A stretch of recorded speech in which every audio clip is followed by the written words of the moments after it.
চ্যানেলে আমি তোমাদেরকে ওয়েলকাম জানাচ্ছি।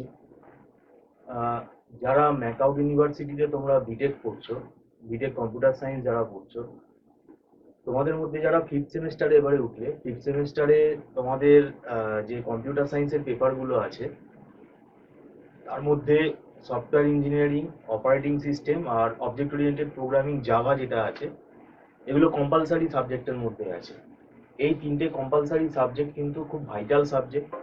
এই সাবজেক্টগুলো মানে খুব টাইম কনজিউমিং। এদের সিলেবাসগুলো কিন্তু তোমরা দেখবে অনেক বড়, এবং এখানে কিন্তু কোনো মুখস্থ করে তুমি লিখে আসার কোনো কিন্তু জায়গা নেই। থিওরির পার্ট কিন্তু খুব কম। অপারেটিং সিস্টেমে দেখে মনে হতে পারে তোমাদেরও থিওরি পড়ে মেকআপ হয়ে যাবে, কিন্তু ওখানে কোনো থিওরি নেই। থিওরি হয়তো 10% 20% আসবে, কিন্তু বাদ বাকিটাই কিন্তু অ্যালগোরিদম আছে এবং অঙ্ক আছে, ম্যাথামেটিক্যাল প্রবলেম আছে। প্রসেস শিডিউলিং, থ্রেডের ওপর ম্যাথামেটিক্যাল প্রবলেম আছে, মেমোরি ম্যানেজমেন্টের ওপর আছে, ডিস্ক শিডিউলিং এর ওপর ম্যাথামেটিক্যাল প্রবলেম আছে। তো কোয়েশ্চেনের মধ্যে দেখবে যে ম্যাথামেটিক্যাল প্রবলেমগুলো আসছে, সেগুলো যদি বাদ দিয়ে তুমি শুধু থিওরি কয়েকটা করে আসো অ্যান্সার, তাহলে কিন্তু পার্সেন্টেজ বাড়বে না। আর জাভা অবজেক্ট ওরিয়েন্টেড প্রোগ্রামিং এ তো পুরোটাই আমাদের এখানে প্রোগ্রাম বেসড। আর সফটওয়্যার ইঞ্জিনিয়ারিং দেখেও অনেকের মনে হয় এটা থিওরি, কিন্তু এর মধ্যেও কিন্তু অনেক ক্যালকুলেশন আছে, ম্যাথামেটিক্যাল প্রবলেম সলভিং টেকনিক আছে এর মধ্যে। টেস্টিং এর ওপর অনেক রকম কিন্তু এখানে নিউমেরিক্যাল আমাদের আসে পরীক্ষায়। এবং এই সাবজেক্টটা পুরোপুরি diagram, case studies base subject, এবং এই সাবজেক্টটা আমাদের প্রজেক্টে ইউজ হয়।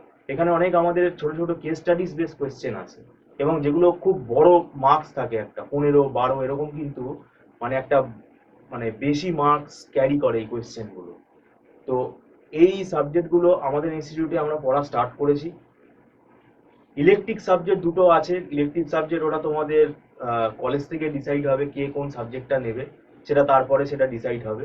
কিন্তু আপাতত এই কম্পালসারি সাবজেক্টগুলো পড়া স্টার্ট করে দিতে হবে, এবং সময় হাতে খুব কম। যদি ডিসেম্বর মাসে পরীক্ষা হয় তাহলে হাতে সময় কিন্তু বেশি নেই, কেননা অক্টোবর নভেম্বর একটা ফেস্টিভ্যাল পারপাসে আমাদের কিন্তু কিছুটা ছুটি ছাড়া থাকে, সেখানে কিন্তু সময় কিন্তু বেশি পাওয়া যায় না।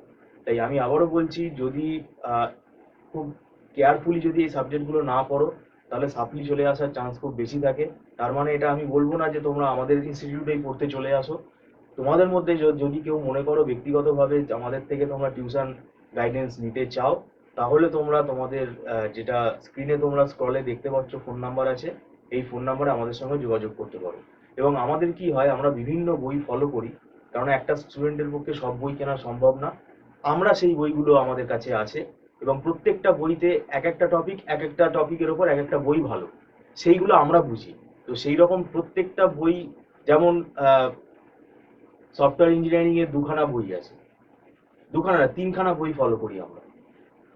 যেমন অপারেটিং সিস্টেমেও আমরা কিন্তু দুখানা বই ফলো করি, জাভাতে আমরা তিনখানা বই ফলো করি।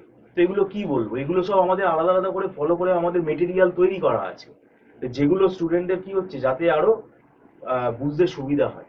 এবং তার পাশাপাশি আমরা বিভিন্ন নোটসও প্রোভাইড করি, এবং সেগুলো রিলেভেন্ট নোট এমন যে হতে হবে যেটা রিলেভেন্ট হবে।